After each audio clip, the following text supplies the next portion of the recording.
Halo teman-teman satu langkah. Selamat datang kembali di ruang hangat kita, tempat di mana kita berjalan bersama untuk mengenal diri dan menuju hidup yang lebih bermakna. Saya harap kalian semua dalam keadaan baik dan penuh semangat. Kalau di video sebelumnya kita sudah membahas mengapa satu langkah kecil itu berarti besar, bagaimana sebuah inisiatif sekecil apapun bisa membawa perubahan transformatif dalam hidup kita. Kali ini kita akan mengambil langkah pertama yang sangat fundamental dan mungkin yang paling esensial dalam perjalanan mengenal diri, yaitu memahami emosi kita sendiri. Pernahkah kalian merasa ada yang aneh dengan cara kita memandang emosi di masyarakat? Seringkali, kita punya banyak sekali miskonsepsi tentang emosi.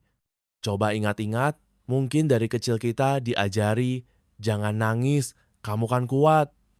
Atau, marah itu nggak baik, nanti dicap jelek, atau bahkan ada ekspektasi tak tertulis bahwa kita harus selalu menunjukkan sisi positif, selalu bahagia, selalu optimis, dan menyembunyikan segala kerentanan. Akhirnya, apa yang terjadi? Kita jadi cenderung menekan, mengabaikan, memendam, atau bahkan menolak sepenuhnya perasaan-perasaan yang tidak menyenangkan, seperti sedih, cemas, marah, frustrasi, atau kecewa. Kita bahkan mungkin merasa bersalah atau malu karena merasakan emosi-emosi tersebut. Padahal, tahukah kamu, teman-teman, emosi itu bukan musuh. Emosi itu bukan sesuatu yang perlu kita lawan, kita singkirkan, atau kita sembunyikan. Justru sebaliknya. Mari kita selami lebih dalam mengapa miskonsepsi ini begitu mengakar. Salah satu alasannya adalah kurangnya pendidikan emosional. Di sekolah, kita diajari matematika, sains, sejarah, tapi jarang sekali kita diajari bagaimana cara mengenali, memahami, dan mengelola apa yang kita rasakan. Kita dibekali dengan pengetahuan eksternal, tapi minim bekal untuk navigasi dunia internal kita. Kedua, pengaruh budaya dan sosial. Di banyak budaya, ada norma yang tidak tertulis tentang bagaimana seharusnya kita merasakan atau berekspresi. Misalnya, di beberapa masyarakat, pria diharapkan untuk tidak menunjukkan kesedihan. Sementara wanita mungkin dicap terlalu emosional jika marah. Media sosial juga memainkan peran besar. Kita sering melihat highlight reel kehidupan orang lain yang serba sempurna, memicu perbandingan dan tekanan untuk selalu tampil bahagia. Ini menciptakan semacam tirani kepositifan di mana kita merasa tidak pantas atau salah jika merasakan sesuatu yang lain selain sukacita. Ketiga, pengalaman pribadi di masa lalu. Mungkin kita pernah dihukum atau dimarahi karena mengekspresikan emosi tertentu, atau kita melihat orang dewasa di sekitar kita menekan emosi mereka sendiri. Pengalaman-pengalaman ini tanpa sadar membentuk keyakinan kita bahwa emosi tertentu berbahaya atau tidak bisa diterima. Tapi mari kita sepakat satu hal mendasar, teman-teman. Setiap emosi yang kita rasakan itu valid. Mereka ada untuk suatu alasan. Mereka bukan kebetulan, bukan kegagalan, dan bukan tanda kelemahan. Mereka adalah sinyal internal yang sangat berharga. Bayangkan emosi itu seperti lampu indikator di mobil kita. Ini adalah analogi yang sering digunakan tapi sangat powerful. Kalau bensin menipis, lampu indikator bahan bakar menyala. Kalau mesin terlalu panas, lampu suhu mesin juga menyala. Kalau ada masalah dengan oli, lampu oli menyala. Apakah kita akan marah pada lampu itu dan berusaha mematikannya agar tidak mengganggu? Tentu tidak. Kita akan mencari tahu apa artinya dan apa yang perlu kita lakukan. Mengisi bensin, memeriksa pendingin, atau membawa mobil ke bengkel. Kita berterima kasih pada lampu indikator itu karena telah memberitahu kita bahwa ada sesuatu yang perlu diperhatikan. Sama seperti itu, emosi adalah kurir pesan yang penting dari tubuh dan pikiran kita. Mereka memberi kita informasi krusial tentang apa yang terjadi di dalam diri dan di lingkungan sekitar kita. Rasa cemas mungkin menandakan ada hal yang perlu kita persiapkan, antisipasi, atau ada ancaman nyata atau tidak yang perlu kita waspadai. Mungkin deadline kerja yang mendekat atau presentasi penting yang akan datang.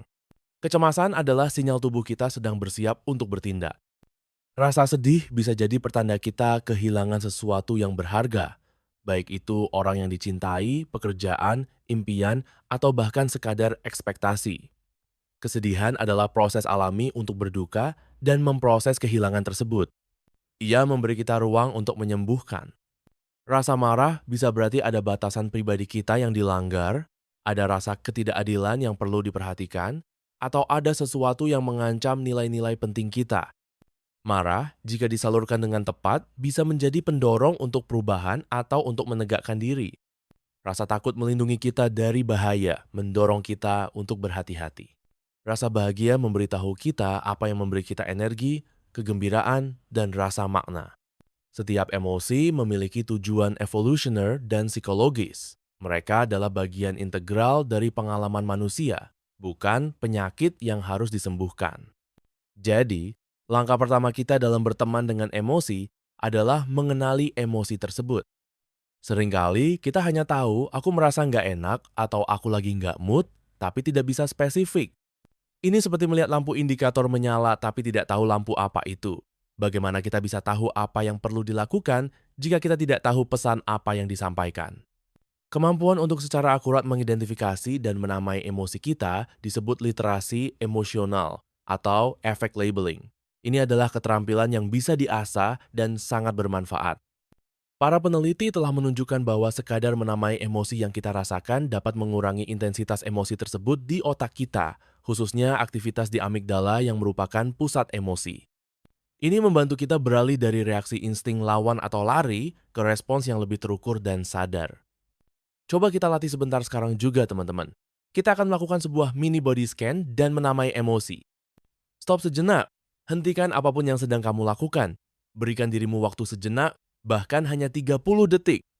Perhatikan napasmu, ambil napas dalam beberapa kali, perlahan.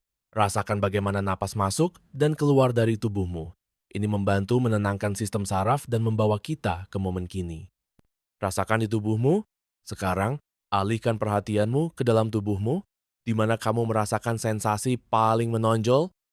Apakah ada ketegangan di bahu, leher, atau rahang? Apakah perutmu terasa mual, bergejolak, atau kosong? Apakah dadamu terasa sesak, berat, atau justru ringan dan lapang? Bagaimana dengan tanganmu? Apakah mereka mengepal, dingin, berkeringat? Rasakan dimanapun ada sensasi yang menarik perhatianmu. Kata apa yang paling pas untuk menggambarkan perasaan ini? Setelah merasakan sensasi fisik, coba hubungkan dengan kata emosi yang paling sesuai.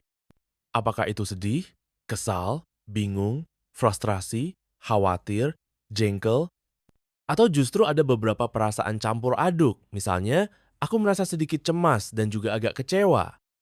Jangan menghakimi. Biarkan saja kata itu muncul, tidak perlu sempurna. Latihan kecil ini, yang sering disebut body scan atau menamai emosi, adalah satu langkah kecil yang sangat powerful. Dengan menamai apa yang kita rasakan, kita memberi ruang bagi emosi itu untuk hadir, alih-alih langsung menolaknya. Kita mengubahnya dari sesuatu yang abstrak dan menakutkan menjadi sesuatu yang konkret dan bisa kita pahami. Ini adalah awal dari kesadaran emosional. Setelah mengenali dan menamai, langkah selanjutnya adalah menerima emosi itu hadir. Nah, ini seringkali menjadi bagian yang paling menantang. Apa bedanya menerima dengan menyukai?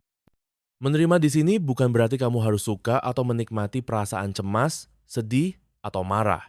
Sama seperti kamu tidak harus suka jika lampu bensin menyala. Tapi ini berarti kamu mengizinkan diri untuk merasakannya tanpa menghakimi dirimu sendiri, tanpa mencoba keras menyingkirkannya, atau tanpa melawan keberadaannya. Ini adalah tindakan melepaskan perlawanan. Pikirkan seperti ini. Kalau kamu punya teman yang lagi sedih dan datang padamu untuk bercerita, apakah kamu akan bilang, "Udah dong sedihnya, gak usah gitu, cepat senyum"? Pasti tidak, kan? Kamu akan mencoba memahami, mendengarkan, dan berada di sampingnya, mungkin menawarkan pelukan atau sekadar kehadiran. Kamu akan memperlakukan temanmu dengan empati dan kasih sayang. Perlakukan dirimu sendiri seperti kamu memperlakukan sahabatmu yang paling baik. Bayangkan emosi itu seperti seorang tamu tak diundang yang muncul di rumahmu. Kamu tidak harus menyukainya, kamu tidak harus bersulang dengannya, tapi kamu mengakui kehadirannya, memberinya tempat di sofa, dan membiarkannya duduk sebentar. Kamu tidak mengusirnya dengan paksa, karena itu hanya akan menciptakan lebih banyak drama. Mengapa menerima emosi itu begitu krusial? Karena emosi yang ditekan tidak akan hilang, ia hanya akan terpendam. Bayangkan sebuah balon yang kamu coba dorong ke bawah air. Semakin keras kamu mendorongnya, semakin kuat ia akan berusaha muncul kembali. Atau bayangkan sebuah ketel uap yang tutupnya rapat. Semakin lama uap terkumpul, semakin besar tekanan yang terbentuk, sampai akhirnya bisa meledak. Emosi yang ditekan atau diabaikan akan mencari jalan keluar. Ini bisa termanifestasi dalam berbagai cara yang tidak sehat, ledakan emosi yang tidak proporsional. Seringkali, kemarahan kecil yang kita tahan akan meledak menjadi amarah yang tidak terkendali karena hal sepele. Kesedihan yang dipendam bisa berujung pada depresi yang mendalam. Dampak pada kesehatan fisik, stres dan kecemasan kronis yang tidak diakui bisa menyebabkan berbagai masalah fisik seperti sakit kepala tegang, masalah pencernaan MAG, IBS, sulit tidur, insomnia, tekanan darah tinggi, bahkan melemahnya sistem kekebalan tubuh. Tubuh kita adalah wadah bagi emosi kita, dan jika kita terus menekan, ia akan bereaksi. Masalah dalam hubungan, ketika kita tidak bisa mengenali dan menerima emosi kita sendiri, sulit bagi kita untuk memahami emosi orang lain. Ini bisa menyebabkan miskomunikasi, konflik, dan kesulitan dalam membangun hubungan yang intim dan otentik. Penghambatan pertumbuhan diri. Jika kita terus-menerus menghindari perasaan tidak nyaman, kita akan kehilangan kesempatan untuk belajar dari mereka. Emosi adalah guru yang hebat. Misalnya, rasa malu bisa mengajari kita tentang nilai-nilai dan batasan diri jika kita mau mendengarkannya. Host, di satu langkah, kita akan belajar bahwa kerentanan itu adalah kekuatan. Mampu mengakui, aku sedang sedih, atau aku sedang marah, atau aku merasa takut, itu butuh keberanian yang luar biasa. Ini bukan tanda kelemahan, melainkan tanda kematangan emosional. Dan itulah langkah pertama untuk bisa bergerak maju. Dengan menerima emosi, kita jadi bisa berpikir lebih jernih tentang apa yang perlu kita lakukan selanjutnya. Lampu indikator sudah menyala, kita sudah tahu artinya, sekarang kita bisa memutuskan tindakan apa yang tepat, alih-alih panik, dan bereaksi secara impulsif. Oke teman-teman, sekarang mari kita konkretkan. Sebagai satu langkah kecil yang bisa kamu praktikkan segera setelah menonton video ini, dan sebaiknya setiap kali kamu merasakan emosi yang kuat atau membingungkan, stop sejenak ketika kamu merasa ada perasaan gak enak atau emosi kuat muncul. Misalnya, kamu merasa kesal setelah percakapan sulit atau cemas sebelum presentasi, berhenti sebentar dari aktivitasmu. Ini bisa berarti mundur dari layar komputer, berhenti bicara, atau hanya sekadar menghela napas. Rasakan di tubuh. Jika memungkinkan, pejamkan mata sebentar. Fokuskan perhatianmu ke dalam tubuh. Tanyakan pada dirimu, di mana aku merasakan emosi ini di tubuhku? Apakah itu di dada, perut, tenggorokan, kepala? Perhatikan sensasi fisiknya tanpa menghakimi. Ini bukan tentang apa yang salah denganku, tapi apa yang aku rasakan saat ini. Namai. Setelah merasakan sensasi fisik, beri nama perasaan itu. Tanyakan pada dirimu, kata apa yang paling menggambarkan perasaan ini. Jangan takut untuk menggunakan lebih dari satu kata jika itu campuran. Oh, ini rasanya khawatir, atau ini jengkel, atau aku merasakan kombinasi frustrasi dan sedikit sedih. Jika kamu kesulitan, cari daftar roda emosi di internet, itu bisa sangat membantu. Izinkan, ini bagian terpenting. Setelah menamai, ucapkan dalam hati, atau jika kamu merasa nyaman, ucapkan dengan suara pelan. Oke, aku merasakan nama emosi. Aku mengizinkan perasaan ini ada. Kamu tidak perlu menyingkirkannya, kamu tidak perlu menyukainya, kamu tidak perlu bertindak berdasarkan itu. Cukup izinkan ia hadir. Bayangkan kamu sedang mengangguk pada emosi itu, memberinya tempat. Praktik ini, meskipun sederhana, memerlukan konsistensi. Mungkin pada awalnya terasa aneh atau tidak alami. Itu wajar. Kita sedang memutus kebiasaan lama yang mungkin sudah puluhan tahun. Ingat, ini adalah sebuah proses, bukan tujuan akhir. Kita tidak bisa mengharapkan semua emosi negatif hilang selamanya. Itu tidak realistis dan tidak sehat. Tujuan kita bukan untuk tidak merasakan, tapi untuk merasakan dengan kesadaran. Kita bisa belajar bagaimana berteman dengan emosi-emosi ini, memahami pesan yang mereka bawa, dan kemudian melangkah maju dengan lebih sadar, lebih bijaksana, dan lebih bermakna. Ini adalah fondasi dari kecerdasan emosional yang merupakan salah satu keterampilan paling penting dalam hidup. Lebih jauh lagi, ketika kita mampu mengenali dan menerima emosi kita sendiri, ini juga membuka pintu untuk koneksi yang lebih dalam dengan orang lain. Bayangkan jika kamu bisa dengan tenang berkata kepada pasangan atau teman, "Aku sedang merasa sedikit cemas tentang proyek ini."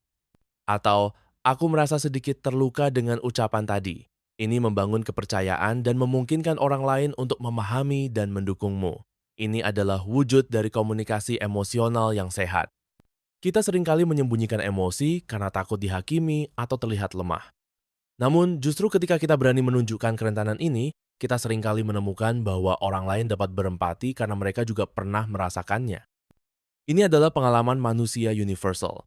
Empati lahir dari pemahaman bahwa kita semua adalah manusia yang kompleks, penuh dengan berbagai spektrum perasaan. Proses mengenali dan menerima emosi juga adalah kunci untuk membangun resiliensi emosional. Resiliensi bukanlah tentang menghindari kesulitan atau tidak merasakan emosi negatif. Resiliensi adalah kemampuan untuk bangkit kembali dari kesulitan, untuk beradaptasi, dan untuk terus maju meskipun menghadapi badai emosional. Dan inti dari resiliensi ini adalah kemampuan untuk merasakan emosi yang sulit tanpa membiarkannya menguasai diri kita sepenuhnya atau tanpa berusaha menghindarinya hingga malah melumpuhkan. Ketika kita menerima emosi, kita menciptakan jarak yang sehat antara aku dan emosi yang aku rasakan. Kita menyadari bahwa aku sedang merasa sedih, bukan aku adalah kesedihan. Ini adalah perbedaan yang sangat krusial dalam psikologi. Emosi adalah pengunjung, bukan penghuni tetap dirimu. Terima kasih banyak sudah mengambil langkah kedua ini bersama satu langkah, teman-teman. Dengan memahami bahwa emosi itu bukan musuh, melainkan pemandu, dan dengan berlatih mengenali serta menerimanya, kita membuka pintu menuju pemahaman diri yang lebih dalam lagi, menuju resiliensi, dan menuju koneksi yang lebih otentik dalam hidup. Ini adalah fondasi yang kokoh untuk setiap langkah berikutnya dalam perjalanan mengenal diri kita. Jika video ini bermanfaat bagi kamu, jika kamu merasa tercerahkan atau mendapatkan inspirasi baru, jangan lupa like video ini sebagai bentuk dukunganmu. Ini sangat membantu agar video ini bisa menjangkau lebih banyak teman-teman lain yang mungkin juga membutuhkan informasi ini. Dan jika kamu belum bergabung dengan keluarga Satu Langkah, segera subscribe channel Satu Langkah dan nyalakan lonceng notifikasi, ya. Dengan begitu, kamu nggak akan ketinggalan langkah-langkah berikutnya dalam perjalanan kita bersama. Terakhir, saya sangat ingin mendengar pengalaman kalian. Di kolom komentar di bawah, coba ceritakan, emosi apa yang paling sulit bagimu untuk dikenali atau diterima? Mengapa menurutmu begitu sulit? Atau, adakah tips kecil yang kamu punya untuk menghadapi emosi sulit? Kita bisa belajar banyak dari pengalaman satu sama lain. Mari kita bangun komunitas yang saling mendukung di sini. Sampai jumpa di video berikutnya, teman-teman Satu Langkah. Mari kita tumbuh bersama, satu langkah demi satu langkah, menuju kehidupan yang lebih sadar dan bermakna. Sampai jumpa!